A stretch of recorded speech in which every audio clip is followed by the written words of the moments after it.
जय हिंद दोस्तों। ट्रेंडिंग गुरु चैनल में आपका स्वागत है। दोस्तों, लेकर आ गया हूं भूगोल के टॉप वन लाइनर प्रश्नों का संग्रह, जो आपके आने वाले आगामी एग्जाम में देखने को मिलेंगे। दोस्तों, फटाफट आ जाओ और देखो इस सेशन को। ठीक है, चलो चलते हैं आज के सेशन के पहले प्रश्न पे। ठीक है, चलो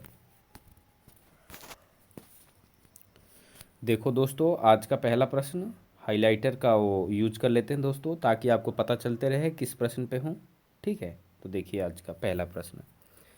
बागान कृषि का उत्पादन। दोस्तों, बागान कृषि का उत्पादन कौन करता है? तो बागान कृषि का उत्पादन कौन करता है दोस्तों? तो गैर खाद्य फसलें। ठीक है, समझ रहे हैं? बागान कृषि का उत्पादन कौन करता है? गैर खाद्य फसलें करती हैं। ठीक है दोस्तों, बता दूं ये 101 नंबर से क्वेश्चन स्टार्ट हो रहा। आपके दिमाग में आ रहा होगा कि पहले से क्यों नहीं स्टार्ट हो रहा। तो बता दूं, मैं ये 3 सेशन में ना मैं 100 क्वेश्चन करा चुका हूँ। ठीक है दोस्तों, आप चैनल पर जाइए, वो तीनों सेशन पड़े हैं मेरे चैनल पे, आप वहाँ विजिट करके जाके देख सकते हैं। ठीक है, चलिए अगला प्रश्न देखिए। भारत में फसलों का क्षेत्रफल कितना है? जो दोस्तों भारत में फसलों का क्षेत्रफल है वो कितना है? तो खाद्यान्न के क्षेत्रफल का 60 से 70%। ठीक है, ये प्रश्न इम्पॉर्टेंट है दोस्तों, इसको इम्पॉर्टेंट कर लीजिएगा। ठीक है, देखो भारत में फसलों का क्षेत्रफल कितना है? तो खाद्यान्न के क्षेत्रफल का 60 से 70% है। ठीक है, चलो अगला प्रश्न देखो, 103 नंबर। जूट उत्पादन में सर्वाधिक प्रचुर क्षेत्र कौन से हैं? दोस्तों, तो जूट उत्पादन में सर्वाधिक प्रचुर क्षेत्र कौन सा है? तो पश्चिम बंगाल है। ठीक है, क्या है? पश्चिम बंगाल, जिसकी राजधानी कोलकाता है। वहाँ के सीएम कौन है? ममता बनर्जी हैं। ठीक है, चलो अगला प्रश्न देखो। भारत में जूट का सर्वाधिक क्षेत्रफल कहाँ है?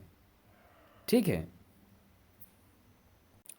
तो मित्रों भारत में जूट का सर्वाधिक क्षेत्रफल, ठीक है, तो ये भी कहाँ है? पश्चिम बंगाल में है।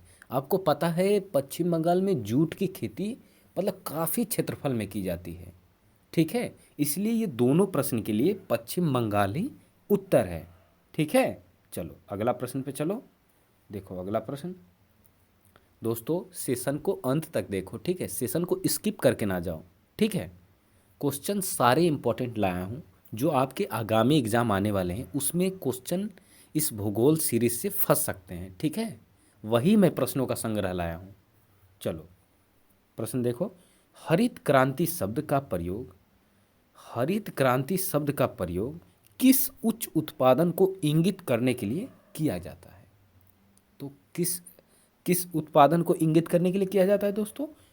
प्रति हेक्टेयर कृषि उत्पादन में वृद्धि करके। ठीक है, मतलब प्रश्न को एक बार रिपीट करते हैं। ठीक है, हरित क्रांति शब्द का प्रयोग किस उच्च उत्पादन को इंगित करने के लिए किया गया है? तो किस चीज़ के इंगित करने के लिए किया गया है? प्रति हेक्टेयर कृषि उत्पादकता में वृद्धि करके।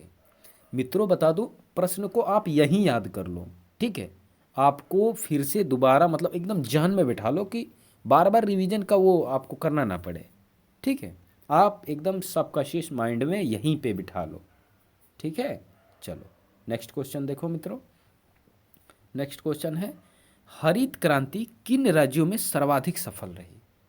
दोस्तों, जो हरित क्रांति मतलब आई, ठीक है, यह किन राज्यों में, भारत के किन राज्यों में अधिकतर सफल रही? प्रश्न का मायने ये है। तो देखो प्रश्न को, तो किन राज्यों में रही? पंजाब, हरियाणा और उत्तर प्रदेश। ठीक है, इन राज्यों में दोस्तों जो हरित क्रांति आई, ठीक है, वो सर्वाधिक सफल रही। ठीक है, प्रश्न को याद कर लीजिएगा। प्रश्न ऐसे बना बना सकता है, देखो कैसे बना सकता है एग्जाम में, कि हरित क्रांति किन राज्यों में, ठीक है, किन राज्यों में से असफल रही। समझ रहे दोस्तों? जैसे मैं, देखो प्रश्न ऐसे कर सकता है कि हरित क्रांति किन राज्यों में असफल रही। ठीक है, तो 3 राज्य दे देगा, एक कोई अदर राज्य कर देगा। तो 3 राज्यों में तो सफल रही, अब वह राज्य में असफल रही। ठीक है, तो इस प्रकार का क्वेश्चन बना देगा, इसलिए आपको तीनों राज्य आपको याद करना जरूरी है। ठीक है, चलो नेक्स्ट क्वेश्चन देखो मित्रों। हरित क्रांति का संबंध किस फसल से है? अब देख लो, तो हरित क्रांति का संबंध किस फसल से है? तो गेहूं से है। ठीक है, चलो अब नेक्स्ट क्वेश्चन देखो दोस्तों। नेक्स्ट क्वेश्चन है, HYV कार्यक्रम को भारत में और क्या कहा जाता है? दोस्तों जो HYV है, ठीक है, कार्यक्रम को भारत में और किस नाम से जाना जाता है? तो नई कृषि नीति। ठीक है, नई कृषि नीति। ठीक है, इसको HYV भी कहा जाता है। ठीक है, चलो अगले प्रश्न पे चलते हैं दोस्तों।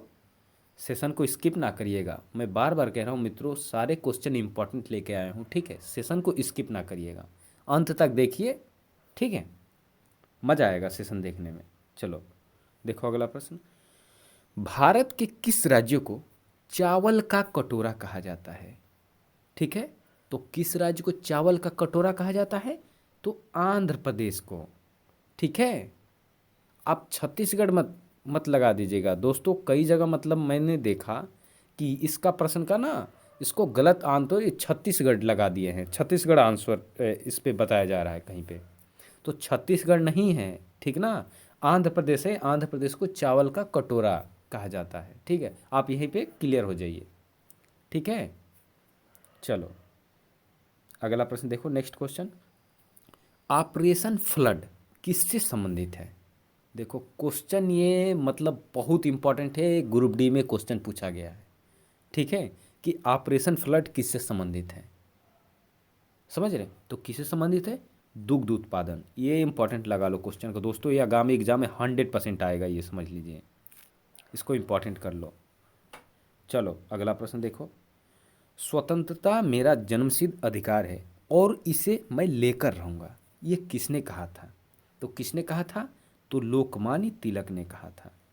ठीक है, चलो अगला प्रश्न देखो, राज्यसभा के सदस्यों का चुनाव कितनी अवधि के लिए किया जाता है? ये भी इंपॉर्टेंट क्वेश्चन है दोस्तों। ये मतलब क्वेश्चन ये पॉलिटी का है, पूछा ही जाता है, कोई ना कोई एग्जाम में ऐसे प्रश्न आ ही जाते हैं। ठीक है, तो आप याद रखिएगा, इसको लगाने हैं 6 बरस। मतलब राज्यसभा के सदस्यों का कार्यकाल कितनी अवधि के लिए होता है? 6 बरस के लिए होता है। ठीक है, चलो अब अगला प्रश्न देखते हैं। चलो देखो नेक्स्ट क्वेश्चन, हिंदी भाषा की लिपि कौन सी है? ठीक है दोस्तों, इसमें मिक्स क्वेश्चन है। ठीक है, वो आगे जो लिखे हैं भूगोल वन लाइनर, तो इसमें भूगोल के प्रश्नों का संग्रह थोड़ा ज़्यादा है। ठीक है, बट मैं मिक्स किया हूँ, क्योंकि दोस्तों कोई ज़रूरी तो है नहीं कि कम्पिटिटिव एग्जाम में सारा भूगोल से ही डालेगा प्रश्न, तो इसलिए मैं क्वेश्चन को मिक्स करता हूँ, जो इम्पोर्टेंट लगता है हर एक माध्यम से, अखबार से, ठीक है, लूसेंट बुक हुई, अदर मतलब मटेरियल हुआ, वहाँ से मैं इम्पॉर्टेंट प्रश्नों का संग्रह इस सेशन में लाता हूँ। ठीक है, तो आप इसलिए मैं बोलता हूँ कि इस सेशन को अंत तक देखो। ठीक है, 100% मैं बताता हूँ, अगर आप सेशन कंटिन्यूटी देख रहे हो ना मेरे सेशन को दोस्तों, आपकी सरकारी नौकरी में अहम योगदान देगा ये प्रश्न। ठीक है, चलो अगला प्रश्न देखो, प्रश्न को एक बार रिपीट कर दे रहे हैं, हिंदी भाषा की लिपि कौन सी है? दोस्तों तो हिंदी भाषा की लिपि कौन सी है? देवनागरी है। दोस्तों अगला प्रश्न देखिए, दोस्तों इतनी रात को मैं उठ के ये वीडियो बना रहा हूँ, फिर भी ये मतलब ये कुत्ते की जो आवाज़ आ रही है, इसके लिए मैं क्षमा चाहता हूँ दोस्तों। ठीक है, मैं ये 11 साढ़े 11 बजे रात को मैं उठ के बना रहा हूँ। ठीक है, फिर भी आवाज़ आ रही है, तो इसके लिए मैं क्षमा चाहता हूँ, आप परेशान ना होइएगा। प्रश्न को मैं दोबारा रिपीट कर दूँगा। ठीक है, चलो, हमारी आकाश गंगा का मतलब क्या नाम है? दोस्तों जो हमारी आकाश गंगा का क्या नाम है? तो दुग्ध मेखला या मिल्की वे। ठीक है, ये आकाश गंगा का नाम है। ठीक है, देखो हमारी आकाश गंगा का क्या नाम है? तो दुग्ध मेखला या मिल्की वे। ठीक है, प्रश्न में आ जाए कि आकाश गंगा का क्या नाम है, तो दोनों में से आप जो भी विकल्प में हो उस पर टिक कर दीजिएगा। ठीक है, चलो नेक्स्ट क्वेश्चन देखो, हिंदी भाषा का पहला समाचार पत्र कौन सा था? ठीक है, तो हिंदी भाषा का पहला समाचार पत्र कौन सा था? तो उदंड मार्तंड था, ये हिंदी का पहला समाचार पत्र था। ठीक है, उदंत मार्तंड। ठीक है, इंपॉर्टेंट क्वेश्चन है, इसको इंपॉर्टेंट लगा लीजिएगा। चलो नेक्स्ट क्वेश्चन देखो, तुलसीदास के रामचरितमानस हिंदी भाषा की किस बोली में लिखी गई है? देखो, प्रश्न है, तुलसीदास कृत रामचरितमानस हिंदी भाषा की किस बोली में लिखी गई है? तो किस बोली में लिखी गई है? तो अवधी भाषा में लिखी गई है, अवधी बोली में। ठीक है, जो अवधी बोली जाती है दोस्तों, ठीक है, उसी भाषा में यह रामचरितमानस लिखा गया है। ठीक है, तुलसीदास द्वारा रचित। चलो अगले प्रश्न पे चलो। नेक्स्ट क्वेश्चन देखो दोस्तों, हरियाणा के राज्य कवि कौन कहलाते हैं? तो हरियाणा के राज्य कवि कौन कहलाते हैं? उदय भानु हंस। ये क्या है मित्रों? ये है हरियाणा के राज्य कवि। ठीक है, चलो अगला प्रश्न देखो, नेक्स्ट क्वेश्चन देखो दोस्तों। सारे प्रश्न इम्पॉर्टेंट है। ठीक है, मैं वही जो मटेरियल हमारे पास दोस्तों, जो मटेरियल हमारे पास अवेलेबल है उसमें से मैं प्रश्न को छांट छांट के वही प्रश्न इसमें ला रहा हूँ ना सेशन में, जो मतलब आपकी एग्ज़ाम में आने की संभावना हो।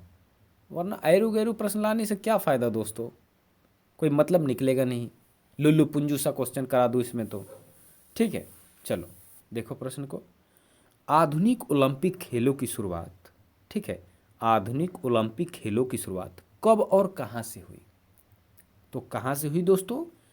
तो एथेंस यूनान में 1896 में। ठीक है, यहाँ से होती है ओलंपिक खेलों की शुरुआत। ठीक है, और इस बार जो ओलंपिक हुआ था 2020 में, ठीक है, जो जापान की राजधानी टोक्यो में हुआ था, वह कौन से क्रम का था? तो 32वें क्रम का था। ठीक है, चलो अगला प्रश्न देखो। भारत ने किस खेल में ओलंपिक खेलों में 8 बार स्वर्ण पदक जीता है? कितने बार? तो 8 बार स्वर्ण पदक जीता है। तो किस में? हॉकी में। ठीक है, और भारत का मतलब राष्ट्रीय खेल क्या है?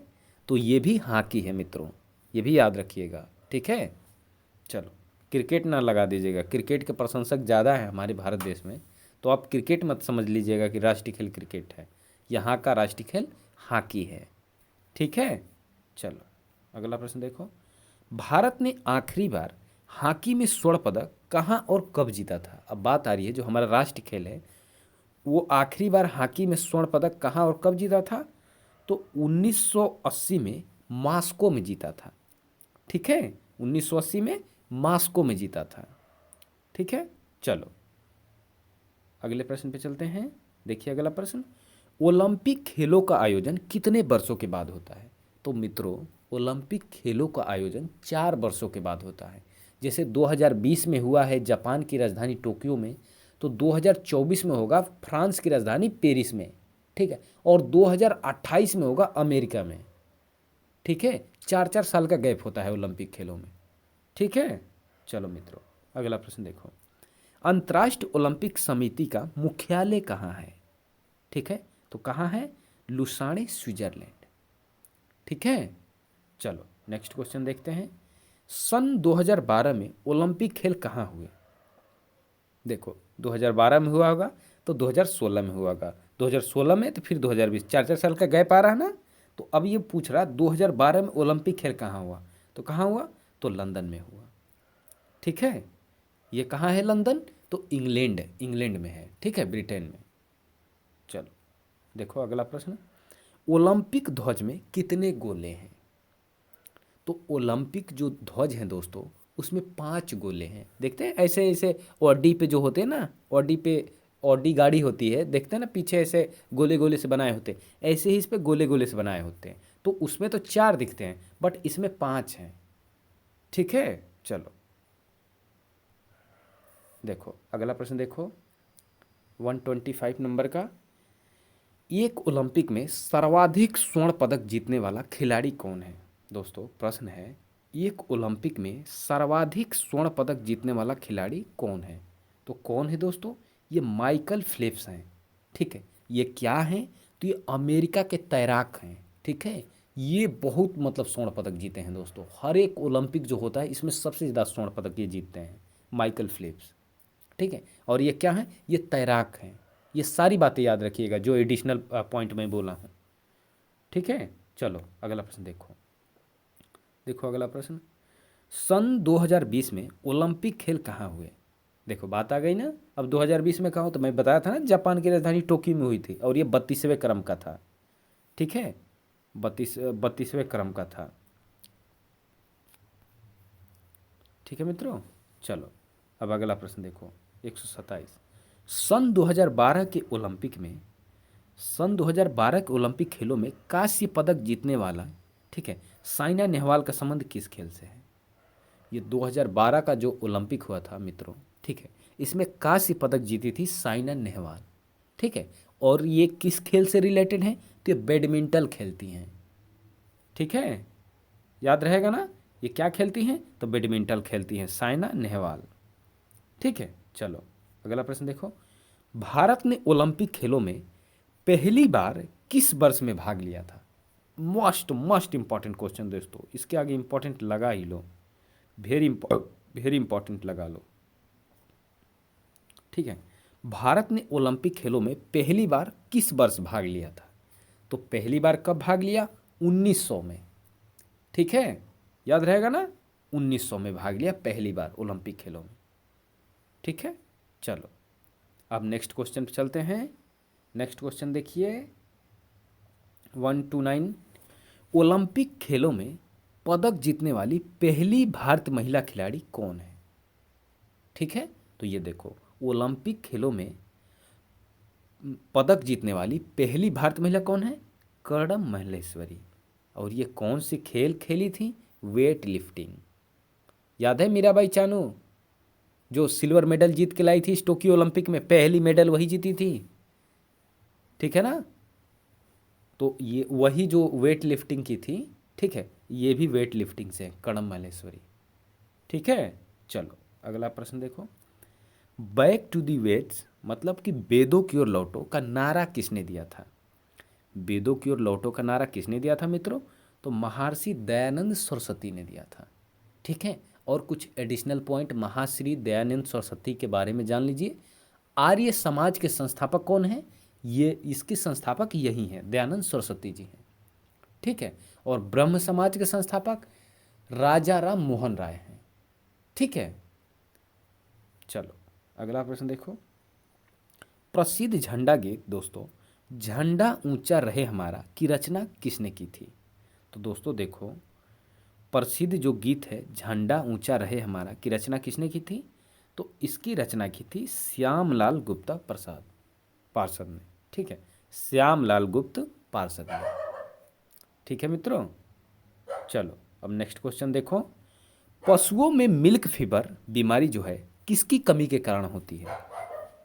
दोस्तों जो देखते हैं, ये जो मतलब पशु होते हैं, ठीक है, जो दुधारू पशु होते हैं, ज़्यादातर ये बीमारी दुधारू पशु में होती है। ठीक है, तो पशुओं में मिल्क फीवर बीमारी किसकी कमी से होती है? कैल्शियम की कमी से होती है।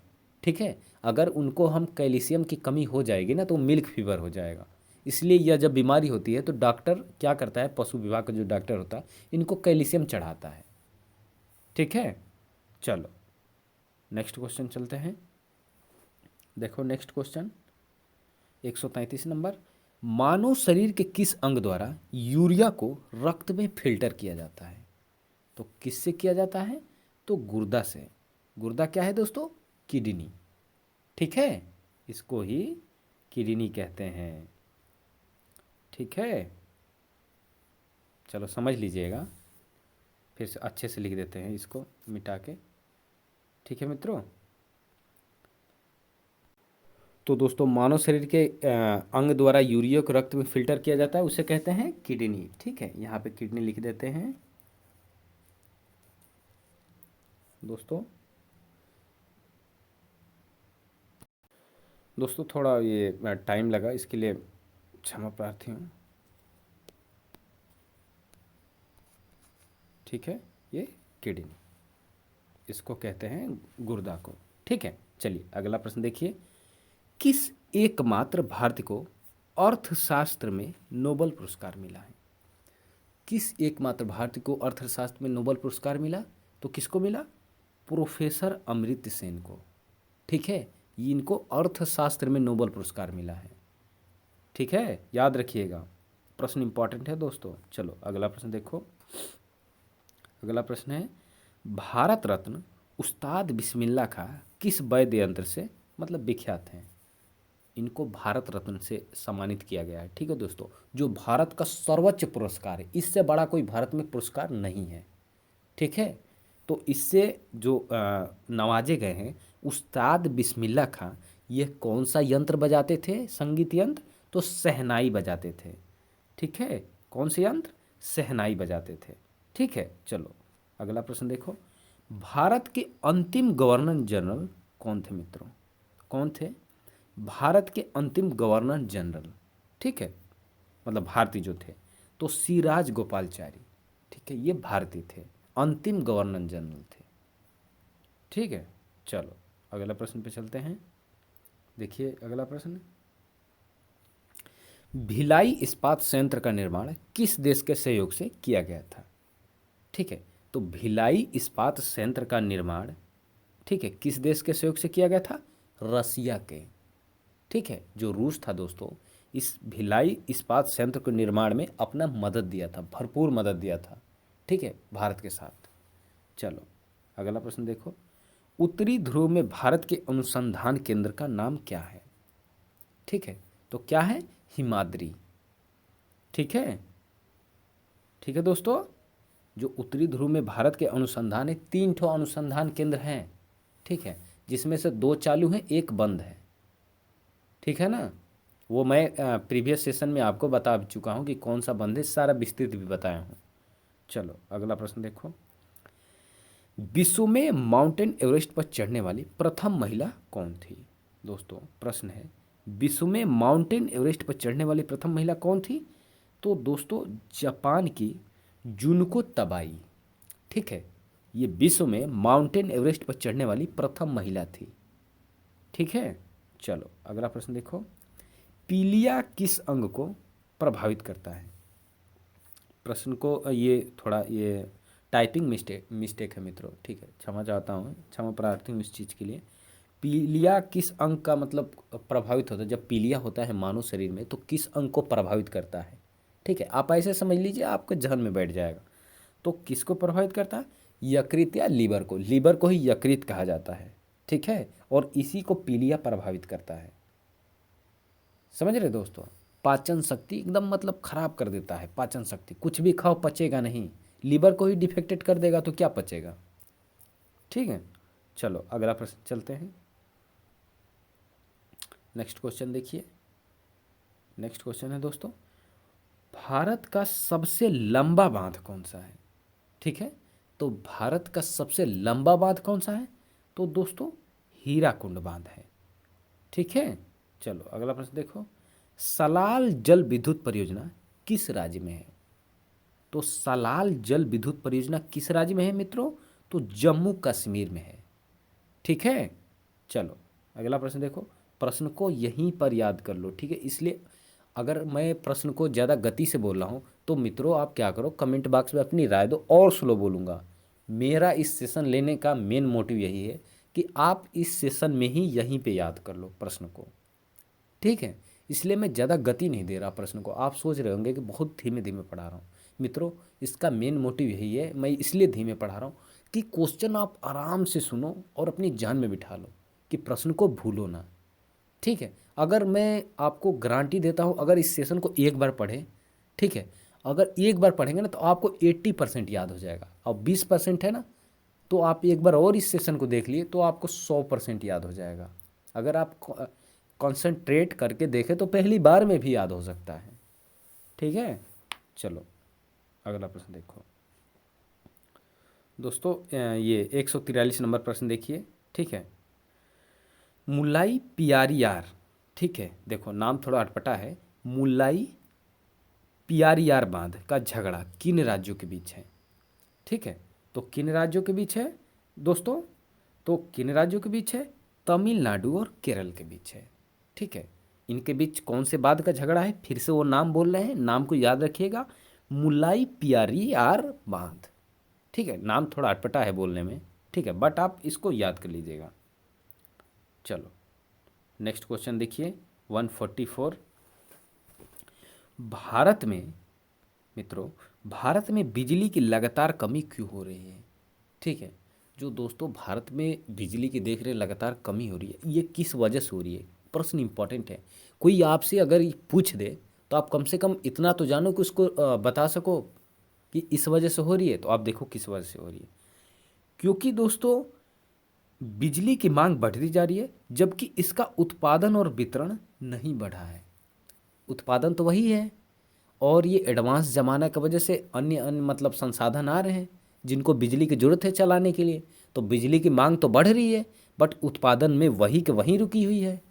ठीक है, तो दोस्तों जब मान लो अगर मार्केट में जिस चीज़ का डिमांड ज़्यादा है, अगर उसकी उत्पादन सरकार ज़्यादा नहीं करेगा तो सब लोगों के पास कैसे पहुंचेगा?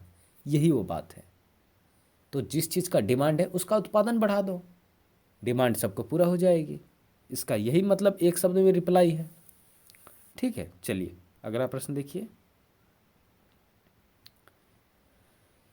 किशन गंगा परियोजना भारत और किन के बीच विवाद का मुख्य कारण है?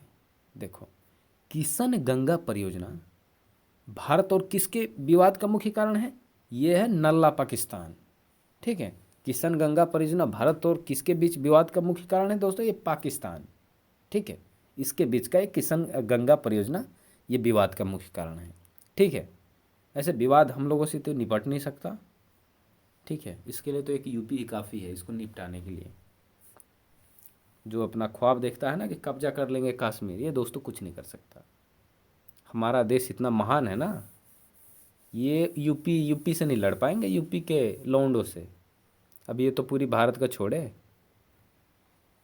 चलो अगला प्रश्न देखो। कोयले से व्यावसायिक दोस्तों, कोयले से व्यावसायिक रूप से उत्पादित ऊर्जा क्या कहलाती है? तो जो कोयला से हम लोग व्यावसायिक रूप से उत्पादित ऊर्जा करते हैं वो क्या कहलाती है? तो दोस्तों तापीय ऊर्जा कहलाती है। ठीक है, और हीरा कोयले का ही एक रूप है, शुद्धतम रूप है। ठीक है ना, आप ये देखिएगा जो हीरा होता है ये कोयले का ही शुद्धतम रूप है। चलिए अगला प्रश्न देखिए। तालचर किसके लिए महत्वपूर्ण है? तो जो तालचर है किसके लिए महत्वपूर्ण है? तो भारी जल संयंत्र के लिए। ठीक है, तालचर भारी जल संयंत्र के लिए महत्वपूर्ण है। ठीक है मित्रों, चलो अगला प्रश्न देखो। राउरकेला, ठीक है, राउरकेला स्टील प्लांट के सबसे नज़दीक कौन सा समुद्री बंदरगाह है? देखो, प्रश्न को मैं थोड़ा घुमा के लेके आया हूँ। अभी मैं प्रश्न को ऐसे भी कर सकता हूँ, राउरकेला स्टील प्लांट कहाँ है? तो कहाँ है? यह है उड़ीसा में। बट मैं क्वेश्चन को कन्वर्ट कर दिया हूँ। क्या कर दिया हूँ कि राउरकेला स्टील प्लांट के सबसे नज़दीक कौन सा समुद्री बंदरगाह है? ठीक है, तो कौन सा समुद्री बंदरगाह है? तो दोस्तों पारादीप बंदरगाह। ठीक है, इस स्टील प्लांट के मतलब जस्ट बगल में पारादीप बंदरगाह है। बगल में नहीं, जस्ट थोड़ी सी डिस्टेंस। ठीक है, चलो अगला प्रश्न देखो दोस्तों। अगला प्रश्न है 149। भारत के पूर्वी तट पर कौन सा बंदरगाह स्थित है? जो भारत का पूर्वोत्तर तट है दोस्तों, वहाँ पे कौन सा बंदरगाह है? तो दोस्तों पारादीप और हल्दिया बंदरगाह है। ठीक है, चलो अगला प्रश्न देखो। कांडला बंदरगाह कहाँ स्थित है? अब दोस्तों कांडला बंदरगाह कहाँ स्थित है? तो ये है कच्छ की खाड़ी में। ठीक है, कांडला बंदरगाह कच्छ की खाड़ी में स्थित है। ठीक है, देखो दोस्तों अगला प्रश्न देखो। कोलकाता किस नदी के तट पर स्थित है? तो कोलकाता दोस्तों जो पश्चिम बंगाल की राजधानी है वह किस नदी के तट पर स्थित है? तो हुगली नदी। ठीक है, चलो और आज के सेशन का अंतिम प्रश्न देखो दोस्तों। 50 क्वेश्चन मैं इस सेशन में कराया हूँ दोस्तों। ठीक है, अब अगले सेशन में भी 50 क्वेश्चन कराऊंगा। वहाँ 153 से स्टार्ट होगा। ठीक है, इसमें 2 क्वेश्चन एक्स्ट्रा ले लिया, वहाँ 153 से होगा और 200 तक होगा। मतलब प्रतिदिन मैं 50 इम्पॉर्टेंट क्वेश्चन का संग्रह लेकर आऊँगा। ठीक है, प्रतिदिन एवरीडे आप सेशन को 10 साढ़े 10 बजे करीब, ठीक है दोस्तों, सुबह में मैं अपलोड करता हूँ अपने चैनल पे। ठीक है, आप प्रतिदिन सेशन को देखिए, आपको 100% गारंटी के साथ बताता हूँ कि आपके जो आगामी एग्ज़ाम आने वाले हैं उसमें बहुत हेल्पफुल होंगे ये सारे प्रश्न, ठीक है। बट आप कंटिन्यू देखें दोस्तों, इस भाग दौड़ की ज़िंदगी में से थोड़े 20 मिनट निकाल लो आप समय, पढ़ाई ये इसको देखने के लिए, इसको देखिए। और 20 मिनट ही ना निकालिए, मैं गलत बोल रहा हूँ, 20 मिनट ना निकालिए पढ़ाई के लिए। अगर आप कंटिन्यूटी 6 से 7 घंटा देते हैं दोस्तों, तो आप अगर अभी से देते हैं तो अगर वैकेंसी आए या ना आए, वैकेंसी तो आएगी ही जब सरकार ने अनाउंस किया है तो अगर आप अभी से स्टार्ट करेंगे तो जब तक वैकेंसी आएगी ना, जो 2 महीना बचेगा आप उसमें केवल रिवीजन मारोगे, उसमें नया पढ़ने को कुछ रहेगा नहीं, ठीक है दोस्तों। चलो देखो, कोलकाता किस प्रकार के बंदरगाह का उदाहरण है, तो ये नदीय बंदरगाह का उदाहरण है, ठीक है। और कोलकाता किस नदी के तट पर स्थित है, तो हुगली नदी, ठीक है। ये आज के अंतिम प्रश्न थे दोस्तों। अब बताइए सेशन कैसा लगा, ठीक है। सेशन अच्छा लगा दोस्तों तो सेशन को शेयर और सब्सक्राइब करें, ठीक है मित्रों। इससे ये होगा कि हमें भी मोटिवेशन मिलेगा, ताकि और अच्छे अच्छे प्रश्नों का संग्रह लाऊंगा, ठीक है, जो आपके तकदीर बदलेगा प्रश्न। आपकी सरकारी नौकरी लगेगी, भगवान करेंगे आपकी सरकारी जॉब लगेगी ही लगेगी, ठीक है। और सुनिए, ये जो है दोस्तों, आप ये जो लोकसभा का चुनाव है इसके पहले पहले जितनी वैकेंसी आएगी, आप ऐसा करिए, अब से तैयारी कीजिए कि इसी वैकेंसी में ले लो, क्योंकि सरकार का रवैया देख ही रहे हो। इनको केवल चुनाव से मतलब है, विद्यार्थियों के, लड़कों के, युवा के भविष्य से मतलब नहीं है इन लोगों को, ठीक है। जब इनका चुनाव नज़दीक आ रहा तो वैकेंसी इन लोग की आ रही है, ठीक है। तो इस बात को ध्यान रखते हुए आप क्या करें कि अभी से तैयारी करें, लग जाए, एकदम मनोलगन से लग जाए, ठीक है। और ये आने वाली जो 2023 में वैकेंसी है, यूपी ट्रिपल एस सी के माध्यम से 5,000 लेखपाल की आएगी, बीडीओ की आएगी, ठीक है। अन्य भी गन्ना पर्यवेक्षक, टिब्यूल ऑपरेटर की आएगी, ठीक है।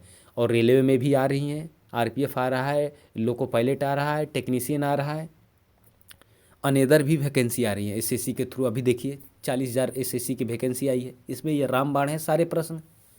अभी मैं और अच्छे अच्छे प्रश्न लेकर आऊँगा, पूरी टीसीएस का प्रश्न लेके आऊँगा, जितनी टीसीएस जितने एग्जाम में पूछे सारे प्रश्नों का संग्रह उठा के लेके आऊँगा, ठीक है।